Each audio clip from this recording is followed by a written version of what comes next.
Are you tired of scrolling through Instagram feeling like your business is going nowhere? It can be really hard when you see so many other business owners and coaches and course creators constantly sharing their huge wins, and you're not seeing the same in your business. It's time to stop wasting your time and energy on strategies that don't work. I am super excited to invite you to join my brand new free challenge, 5 Steps to Sales on Instagram. In this exclusive challenge, I'm going to teach you how to create a winning Instagram strategy that actually brings in sales. I am a caregiver I am a homeschooler and a military spouse. I know firsthand how crazy life can get, but I've also managed to build a successful business while still having time to enjoy my family. That's why I made sure everything you get in this challenge is fluff-free. I'm talking actionable tips, daily prompts, and a private podcast so you can get all the information you need while you go about your life, because I know you don't have time to waste. Don't miss this opportunity to finally have an Instagram strategy that actually leads to sales. Sign up now for free at sociallyyours.biz/challenge before the doors close on September 13th. Hello, and welcome to episode 56 of Mompreneur Mastery, Simple Instagram Strategy for Busy Moms. Today, I want to talk about something I think everyone kind of hates doing, but is just so important when your ultimate goal of using Instagram is making sales. And that is creating a content schedule. But the big thing here, because I'm sure you've consumed a ton of content already about how to schedule it, how to plan it, and all of that. The thing I really want to focus on here is why it's important, how to make it actually lead to sales, and how to make it work for a mompreneur, because I know the thought of taking the time to do this can be really overwhelming, especially if you are working with kids at home, it's really hard to find time to sit down and do a bunch of planning at once, right? You're kind of working in the mom cracks of your day. So we're going to talk about how to do it so that it leads to sales and how to do it so that it actually works for you as a super busy mom business owner. Welcome to the Mompreneur Mastery Podcast, where we share actionable Instagram strategies that fit into a busy mom schedule so that you can get more engagement, more leads, and more sales in less time. I'm Sydney O'Brien, an Instagram strategist who started my business with 3 kids under 5 and found a way to do it without sacrificing quality time with my family and only working 2 hours a day. I love helping other mom business owners find that seemingly impossible mom work-life balance instead of spending too much time creating content that isn't getting them the results they want. If you're an overwhelmed but very ambitious business owner and you want to strategize the heck out of your Instagram account so that you can save time and make more sales, you're in the right place. So there are definitely days where I'm definitely riding the struggle bus. Like, a million things to do, no time to do them. It's overwhelming, it's stressful. I find myself getting irritated and anxious and all the things just from this never-ending to-do list.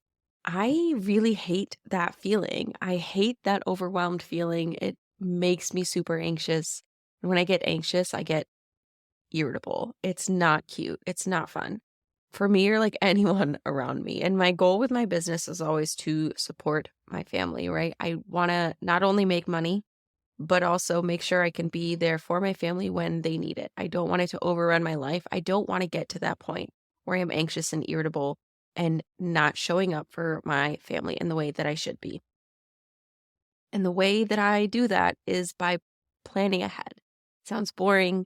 Sounds maybe a little overwhelming, especially if you're not like a type A person that likes planning. I like the idea of planning, but the execution is really hard for me. But I think I have some ways that it might still be helpful for you, because when you do have a plan for your content and you can, just having the plan, make sure that 2 major things here, right? Make sure that you're staying consistent. And when I say consistent, I don't just mean with your posting schedule, although that is important for the algorithm and your audience. But I also mean consistent in your messaging when you have a plan that you can stick to. When you are consistent in your messaging and you're talking about the same things in slightly variated ways, You are building trust with your audience, and trust is one of the 5 steps that I teach inside Post with Purpose. What's one of the 5 steps that you just have to have if you want your followers to turn into clients or customers. So building the subconscious trust is so, so important. And you do that with consistency in your messaging, in your posting, the things you talk about and how you talk about them. So having a content plan really helps with that. It also helps save time in the long run. I know it feels very daunting, but the more you do it, the easier it gets. And when you're able to do it, even just in chunks, it saves a whole bunch of time of, scrolling for post inspiration, stressing about what the heck to post, staring at like the blank canvas screen, wondering, oh my gosh, what am I going to do? All of that is just, it's gone. You don't have to worry about that anymore. It's so like the time aspect, but also the stress of that and the anxiety that might come with that is just, you don't have to worry about it. Okay. It's pretty amazing. And the way we do this is we have to think about a few things here. Number 1, your content pillars. This is something I talked about way, way back when I first started the podcast. I think it's episode like 7 or 8. If you are unfamiliar with that term and you want to get a little more familiar, check that out.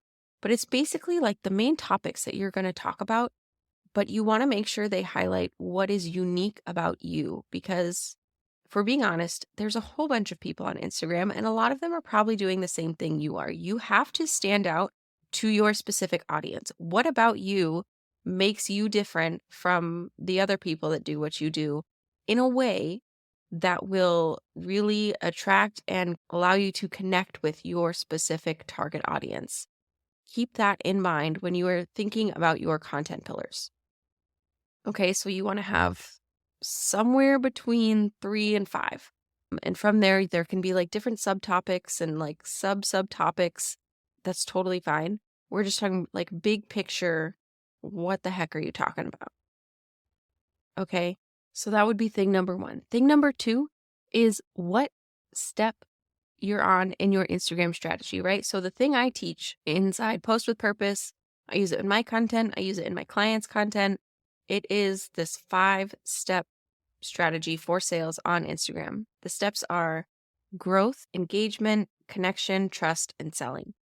And they have to go in order. You have to have like number 1 box checked before number 2 can happen. Because if you don't have the growth, and I'm not talking a ton of followers, I mean growth, having the right people in your audience, you're not going to get the engagement. They're not going to connect with you. They're not going to buy from you.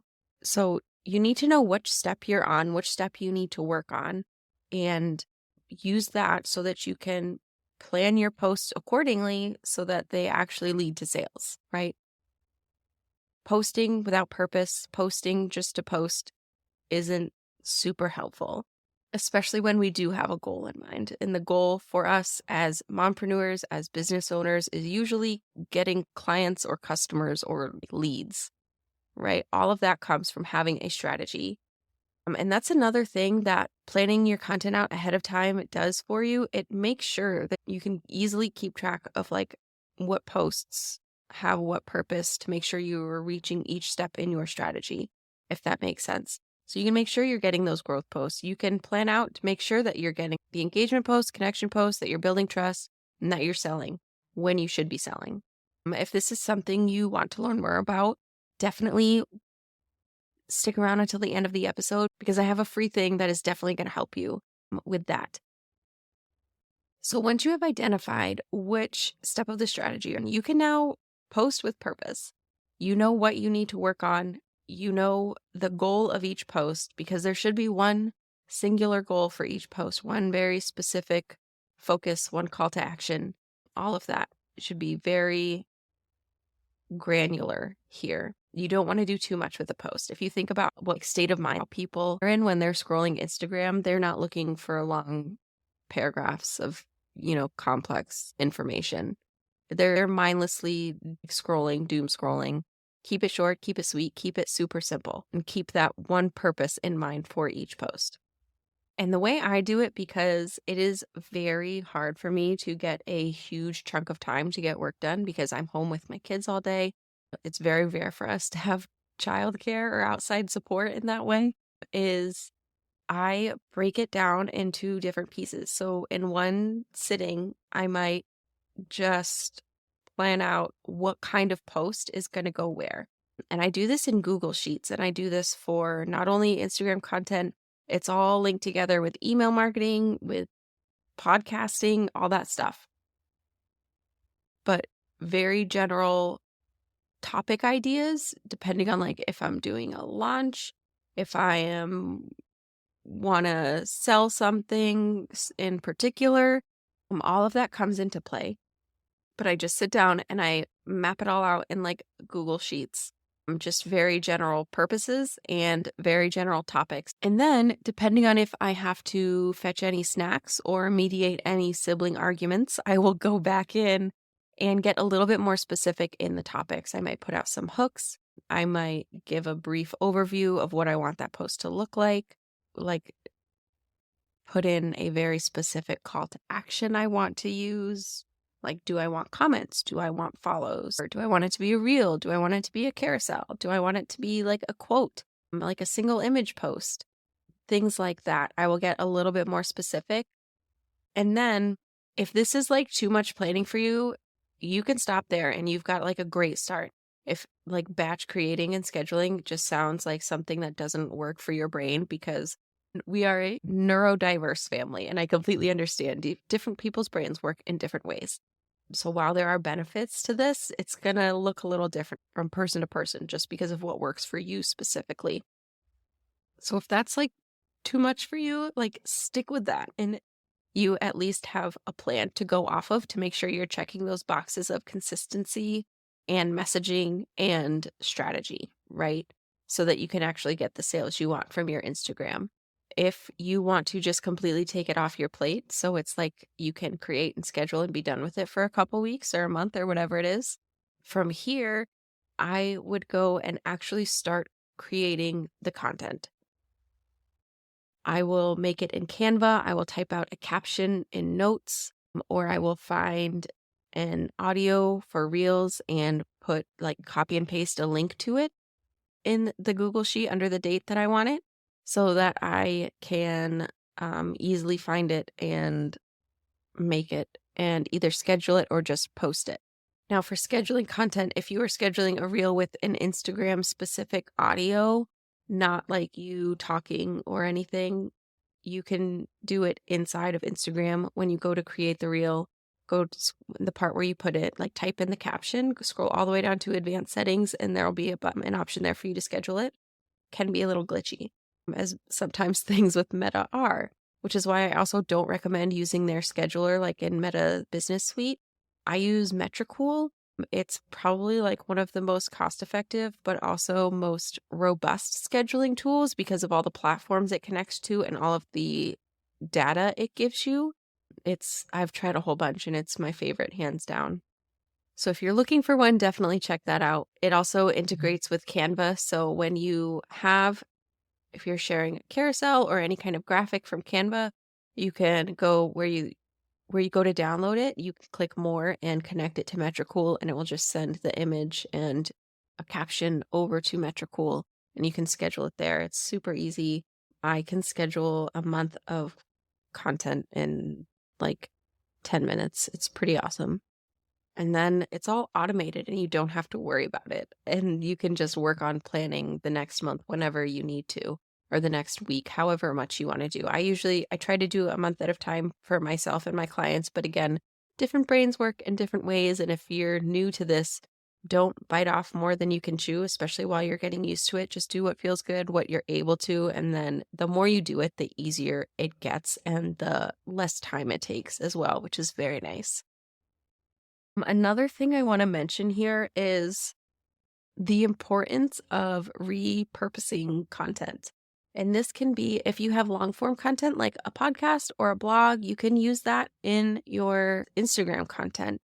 You can also just reuse past Instagram content, check your insights, see what did well, what people really responded to and resonated with, and repurpose it in new ways. I actually have a very specific framework I follow for this. I put it into a course, the content maximizer system, because I don't like having to reanalyze and refigure everything out every time that I do it. I like having a specific set of steps and a specific way to take one post and be able to turn it into 20 new ones. It's so invaluable because it helps save a ton of time, but also it really, really helps with that messaging piece that I was talking about earlier, that consistency and repeated messaging. So it helps build that trust, but it also helps get your message to people of different buyer types, right? Because different people respond to different things. So when we're able to repeat ourselves in slightly different ways, and maybe an example would be like an analytical buyer versus like an emotional buyer. If you're able to talk about the same offer, the same pain points, the same general goals, or the transformation of that offer in both of those ways, both from an analytical standpoint and from an emotional one, and you know exactly how to do that, you're able to reach more people, you're able to build that trust with your followers, and you're able to get more clients from it. So again, do it in chunks. Don't feel like you have to do a month at a time. Do what works for you. Think about your purpose with each post, what step of a strategy you're on, so that you can post with purpose and have a plan that actually leads to sales instead of just throwing spaghetti at a wall and seeing what sticks and what happens with your account and your business. And again, if the strategy side of things, knowing what step of the strategy and how to get each step accomplished so that you can actually get sales from your content is something you want to learn more about, I am super excited about a new thing I've been working on. I have a free challenge that is starting on September 16th. It is called 5 Steps to Instagram Sales. It's a 5-day challenge where each day we talk about each step that you have to have. And if you are not familiar with me, I am anti-fluff. I want to share actionable things so you can actually get results. So each day you'll also get a very specific prompt to do so that you can get results and actually get sales from your Instagram. You'll be getting an email with the information and a prompt. And there's also a private podcast because I know you are short on time and we all get through the day with lots of multitasking. So you can listen to the information and learn about each stage of the Instagram strategy that you need while you're off doing other things. Maybe it's folding laundry, maybe it's writing emails or walking your dog, whatever it might be. But I wanted to make it super accessible and super valuable to you. So head to the link in the show notes to join the 5 Steps to Instagram Sales free challenge. And make sure you do that before the doors close on September 13th. And again, it starts on the 16th. And I cannot wait to do that challenge with you. Thank you so much for listening to Mompreneur Mastery, simple Instagram strategy for busy moms. If you found this episode helpful, if you were nodding along at any point or wanted to take notes, be sure to subscribe so you don't miss any future episodes, and also leave a rating and review so that more mompreneurs can benefit from this information.